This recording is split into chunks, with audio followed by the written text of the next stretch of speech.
Ang pinaka madalas kong rason kung bakit ako nagme-meltdown ay sa pamamagitan ng text chat pagdating sa Meta Messenger, sa Twitter, sa Instagram, sa Discord.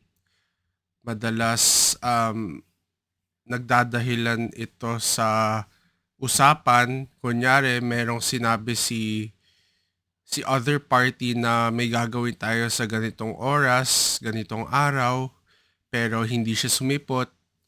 So, I call out the person the next day, tapos siya yung magagalit at dahil text chat ito, hindi ko maririnig yung tono ng boses niya, hindi ko makikita ang mukha niya. Tapos pag hinold ko siya accountable, siya pa yung magagalit. Follow for part 3.